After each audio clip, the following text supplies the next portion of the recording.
ఉన్న బంగారాన్ని విడిపించి ఆ రోజు ఆన్లైన్ రేటుకే మేము కొంటాం. Sharma gold company.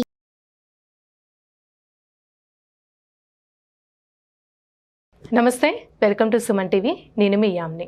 ప్రస్తుతం మనతో ఉన్నారు ప్రముఖ ఆధ్యాత్మికవేత్త, జ్యోతిష్యరత్న శ్రీమతి కోనాల భాగ్యలక్ష్మి గారు ఉన్నారు. వారితో మాట్లాడదాం. నమస్తే అమ్మా. నమస్తే అమ్మా.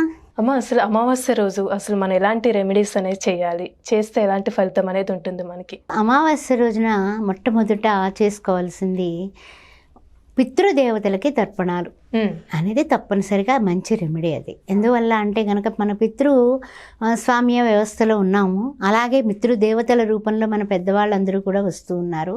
వాళ్ళు ఏంటంటే అమావాస్య రోజున మన వాడు ఏమన్నా కొంచెం నా పేరు చెప్పి ఏదైనా ఎవరికైనా ఇస్తాడా, లేకపోతే ఏదైనా దానం చేస్తాడా, లేకపోతే ఏదైనా సరే దీపం పెడతాడా, లేకపోతే నువ్వులు తర్పణ వదులుతాడా, ఈ విధంగా చూస్తూ ఉంటాయి పితృదేవతలు చూస్తారట. మరి ఎవరికైనా కాస్త అన్నం పెడతాడా.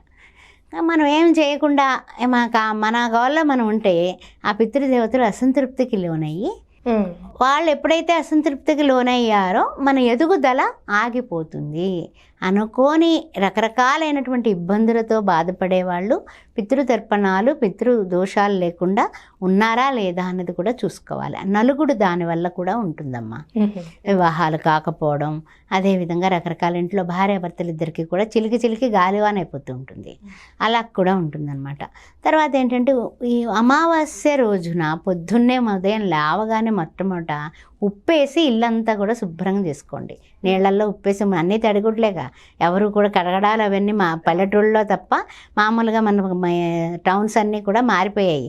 అపార్ట్మెంట్లు తడిగుడ్లు, దానిలో ఉప్పు వేయండి. ఉప్పేసి కళ్ళుప్పు వేసి చక్కగా ఇల్లు తుడవడం పాజిటివ్ ఎనర్జీస్కి మూలం.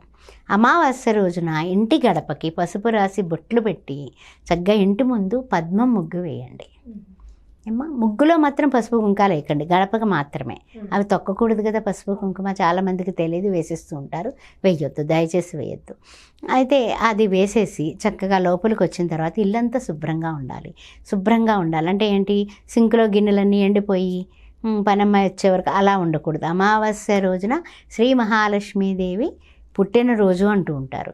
అమావాస్య రోజున అమ్మవారు సంచారం చేస్తుందట. అందువల్ల అమావాస్య రోజున సాయంకాలం 4 నుంచి 6, 5 గంటల వరకు కూడా ఏదైనా పని చేపట్టినా కూడా వెంటనే అయిపోతుంది.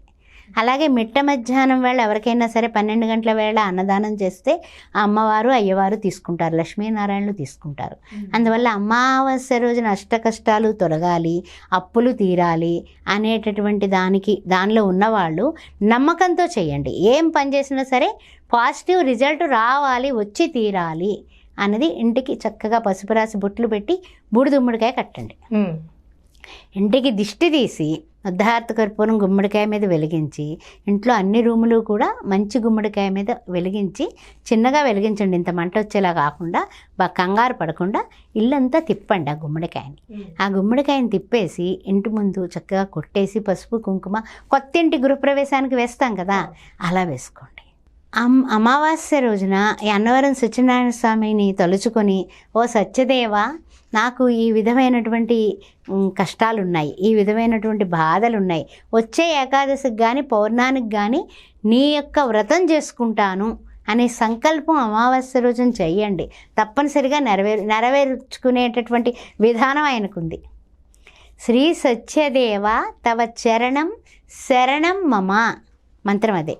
శ్రీ సత్యదేవ తవ చరణం శరణం మమ అన్నది మీరు ఎప్పుడైతే చేస్తారో తప్పనిసరిగా 108 సార్లు అమావాస్య రోజున కూర్చొని చెయ్యండి.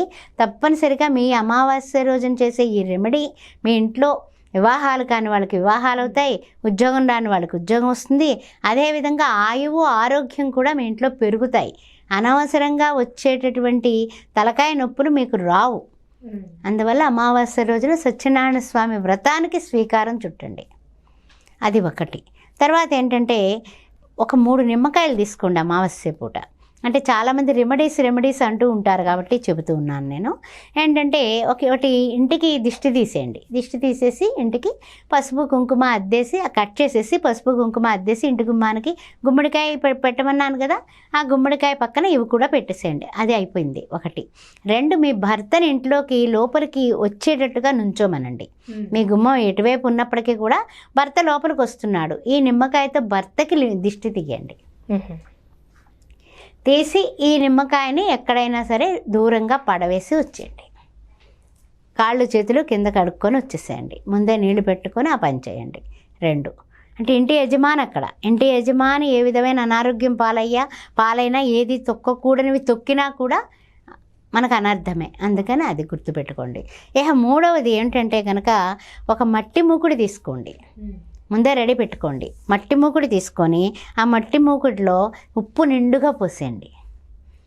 దాని మీద పసుపు కుంకుమ వేయండి. ఓం నమ శివాయ అని వేస్తారా, ఓం శ్రీమాత్రే నమః అని వేస్తారా, లేకపోతే ఇంటి దేవతల్ని లేకపోతే ఎవరినైనా సరే అప్పుడు మన గ్రామ దేవతల్ని తలుచుకుని వెయ్యండి. వేసి చక్కగా దాని మీద నిమ్మకాయ పెట్టండి. ఆ నిమ్మకాయ పెట్టేసి నమస్కారం చేసుకొని దేవుడి దగ్గర మూల పెట్టండి. ఎవరు ఇంకా అది మన ఇంట్లో వాళ్ళు ఎవరు చూడకూడదు. అది ఆ మన్నాడు చక్కగా ఆ మోరిలో వేసేయండి. నెగిటివ్ ఎనర్జీస్ అన్నింటినీ కూడా అవి లాగేసుకుంటాయి. అర్థమైందా? తర్వాత అమావాస్య రోజున భోజనాన్ని ఒక్క మనిషికి ఎక్స్ట్రా వండి మీరు ఆ భోజనాన్ని దేవతా స్వరూపంగా అమ్మవార్లకి సమర్పించి, అంటే మీ ఇంటి దేవతలు కానీ ఎవరైనప్పటికీ కూడా పితృదేవతలు అయి ఉండొచ్చు, మీకు తోచినటువంటి అంటే గ్రామ దేవతలు అయి ఉండొచ్చు, మీకు ఇష్టమైనటువంటి వాళ్ళకి తలుచుకుని నా భోజనాన్ని నివేదన చేస్తున్నా అనుకొని అది ఎవరికైనా సరే ప్యాక్ చేసి పట్టుకెళ్ళి పెట్టేసిరండి. అద్భుతమైనటువంటి విషయాలు జరుగుతాయి మీ ఇంట్లో. మీకు తెలియకుండానే మీ పాజిటివ్ ఎనర్జీస్ మీరు ఎక్కడికి వెళ్ళినా కూడా మీ వంక చూసి సర్వజీవ నమస్కారం కేశవం ప్రతిగచ్చత అన్నట్టుగా నమస్కారం చేసి మరి మిమ్మల్ని కూర్చోమంటారు. అంతటి పాజిటివ్నెస్ మీ ముఖంలో కనపడుతుంది. కుంకుమ ధారణ చేయండి. కుంకుమ అనేది మానకండి, పెట్టుకుంటూనే ఉండండి. చిన్నగా అన్నా సరే పెట్టుకోండి, స్టిక్కర్లు పెట్టుకోండి పర్వాలేదు, కానీ కుంకుమ పెట్టుకోండి. చాలా చక్కగా తెలియజేశారమ్మా, ధన్యవాదాలు. శ్రీమాత్రే నమః.